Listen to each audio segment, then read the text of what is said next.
విద్యార్థులు విశాల ప్రపంచాన్ని చూడాలని, పుస్తకాలు టీవీలే ప్రపంచం కాదని అన్నారు ప్రధాని నరేంద్ర మోడీ. టీచర్లు కూడా విలువలతో కూడిన విద్యను బోధిస్తూ ఆదర్శంగా నిలవాలన్నారాయన. పిల్లల ఎదుగుదలలో తల్లి, గురువుదే కీలక స్థానమన్నారు. గురు పూజోత్సవం సందర్భంగా పుస్తకాల నుంచి పర్యావరణం దాకా, నియమాల నుంచి నైతిక విలువల దాకా అనేక అంశాలను స్పృశిస్తూ స్టూడెంట్స్ తో ఇంటరాక్ట్ అయ్యారు ప్రధాని.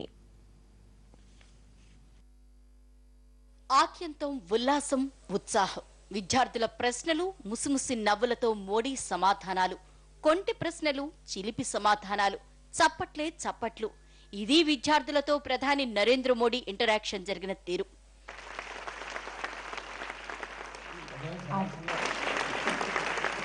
గురు పూజోత్సవాన్ని పురస్కరించుకుని మునిపెన్నడూ లేని విధంగా వినూత్న కార్యక్రమం నిర్వహించింది కేంద్ర ప్రభుత్వం. దేశంలోని అన్ని ప్రాంతాల నుంచి ఎంపిక చేసిన సెంట్రల్ స్కూల్స్ విద్యార్థులతో ముఖాముఖి కార్యక్రమం నిర్వహించారు ప్రధాని. మొత్తం 12,500 సెంట్రల్ స్కూల్స్ విద్యార్థులు ఈ కార్యక్రమాన్ని ప్రత్యక్షంగా వీక్షించారు. ఈ సందర్భంగా అన్ని ప్రాంతాల నుంచి వీడియో కాన్ఫరెన్స్ ద్వారా విద్యార్థులు అడిగిన రకరకాల ప్రశ్నలకు చిరునవ్వుతో సమాధానం ఇచ్చారు ప్రధాని. పైగా మీలో సూర్యోదయాన్ని చూసిన వాళ్ళు ఎంతమంది, సూర్య అస్తమయాన్ని చూసిన వాళ్ళు ఎందరు, అసలు వెన్నెల రాత్రుల్ని ఆస్వాదించిన పిల్లలున్నారా అంటూ వారికే తిరిగి ప్రశ్నలు సంధించి ఉత్సాహపరిచారు. వచ్చే పౌర్ణమి రోజున వెన్నెలను ఆస్వాదించి నాకు ఉత్తరం రాయమంటూ వాతావరణాన్ని ఆహ్లాదపరిచారు. प्रकृति के साथ जीना सीखना पड़ेगा और वो मुझे बता रहे थे बेयर कि नागपुर में हमारी बिजली का खर्चा कम हुआ है, 2 या 3 बार शायद हो चुका था तब तक, और लोगों को मजा आने लगा कि भाई पूर्णिमा की रात को जब पूर्ण चांद होता है तो 2-3 घंटे लोग चांदनी रात में बाहर निकलते हैं. तो मैंने वो एक सुझाव दिया. मैंने कहा ऐसा एक काम करो, चांदनी रात को हर मोहल्ले में. ఇక పిల్లలు అడిగిన ప్రశ్నలకు మోడీ ఇచ్చిన సమాధానాలు వారిని మరింత ఉల్లాసపరిచాయి. మీరు ప్రధాని అవుతానని ఎప్పుడైనా అనుకున్నారా అన్న ప్రశ్నకు మోడీ ఇచ్చిన సమాధానం ఇది. सर, क्या आपने एक बालक के तौर पर कभी सोचा है कि आप भारत में एक दिन प्रधानमंत्री बनेंगे?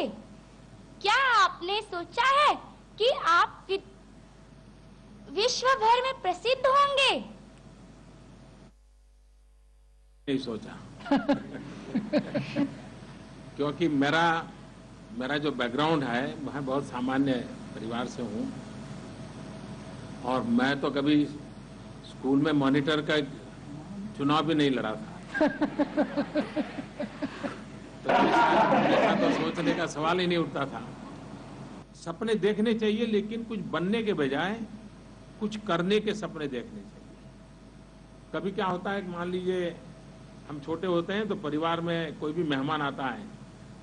మరో గడుక్కాయి మీలా నేను ప్రధాని కావాలంటే ఏం చేయాలి అని మోడీని అడిగాడు. Sir, how can I become a Prime Minister of India, sir? 2024 के चुनाव की तैयारी करो और इसका मतलब ये होगा कि तब तक मुझे कोई खतरा नहीं है. और हमारे संविधान निर्माताओं ने हमें इतनी बड़ी सौगात दी है कि हिंदुस्तान की जनता का अगर आप विश्वास जीत लेते हैं, देश की जनता का प्रेम संपादन कर सकते हैं, तो हिंदुस्तान का कोई भी बालक इस जगह पर पहुंच सकता है. मेरी आपको बहुत शुभकामनाएं हैं और जब आपके प्रधानमंत्री पद के शपथ हो तो मुझे शपथ समारोह में जरूर बुलाना. ఇక ఈ క్వశ్చన్ అవర్ లో ఆఖరి పంచ్ ఈ విద్యార్థి నుంచి వచ్చింది. आपको हमारे जैसे छात्रों से बातचीत से क्या लाभ मिलता है? लाभ मिलता होता तो मैं नहीं आता क्योंकि वो लोग ज्यादा मुसीबत में होते हैं जो लाभ के लिए काम करते हैं. बहुत सारे काम होते हैं जो लाभ के लिए नहीं करने चाहिए, और जब लाभ के लिए नहीं करते हैं तो उसका आनंद कुछ अलग होता है. पहली बार मैं देख रहा हूं कि आज पूरा दिन टीवी हमारे देश के इन बाल मित्रों ने ऑक्यूपाई कर लिया. ये अच्छा है, ये अपने अच्छा है.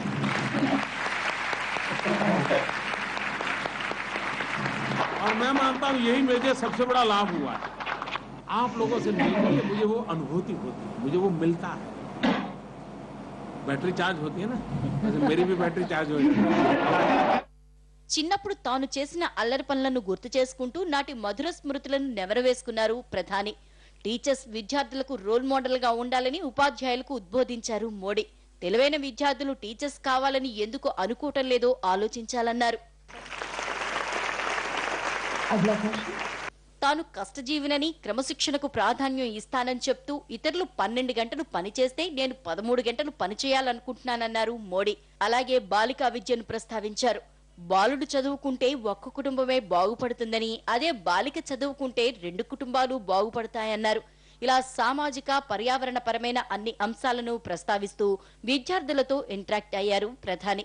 చివరిగా దేశ సేవ అంటే సరిహద్దుల్లో తుపాకీ పట్టుకుని పోరాటం మాత్రమే కాదని, కరెంటుని ఆదా చేయటం కూడా దేశ సేవ కిందకే వస్తుందంటూ విద్యార్థులకు సందేశం ఇచ్చారు ప్రధాని. आप अगर अपने घर में बिजली बचाते हो तो आपके घर में तो लाभ होगा ही होगा, लेकिन किसी के गरीब के घर में बिजली का दिया जलेगा. ये बहुत बड़ी देश सेवा है. और एक पौधा लगा करके जो हम पर्यावरण की रक्षा करते हैं, वैसी अपना परिवार बिजली बचा करके उतनी ही पर्यावरण की रक्षा कर सकता है. और इसलिए देश सेवा करने के लिए, समाज सेवा करने के लिए कोई बहुत बड़ी बड़ी चीजें करनी नहीं होती हैं. छोटी छोटी चीजों में देशभक्ति का प्रकटीकरण होता है. మొత్తం మీద గురు పూజోత్సవం రోజున మోడీతో ఇంటరాక్షన్ కోట్లాది మంది విద్యార్థుల్లో జోష్ నింపింది.